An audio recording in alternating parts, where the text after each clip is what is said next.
ഈ എൻഗേജ്മെന്റിന്റെ തലേന്ന് രാത്രി വരെ എന്നോട് വിളിച്ച് പറഞ്ഞിരുന്നു, ഇങ്ങനെ എൻഗേജ്മെന്റ് ആണ്, നിങ്ങൾക്ക് എന്തെങ്കിലും ഇതുണ്ടെങ്കിൽ നിങ്ങൾ ഇപ്പോൾ പറയണോ. ഞാൻ പറഞ്ഞു എനിക്കൊന്നും പറയാനില്ല എന്ന് പറഞ്ഞ് ഞാൻ ഫോണൊക്കെ ചെയ്തു.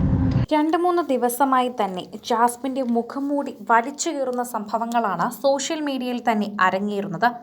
പ്രേക്ഷകരെല്ലാവരും കണ്ടുകൊണ്ടിരിക്കുന്നതും ഇതുതന്നെയാണ്. ജാസ്മിൻ്റെ ആദ്യ കാമുകൻ എന്ന് പറയുന്ന സിയാദിൻ്റെ വോയിസ് കോൾ, അത് കഴിഞ്ഞ് മുന്ന എന്ന് പറയുന്ന ആളുടെ വോയിസ്, അത് കഴിഞ്ഞ് ഏറ്റവും ഒടുവിൽ അഫ്സൽ എന്ന് പറയുന്ന ചെറുപ്പക്കാരൻ്റെ ലൈവ്.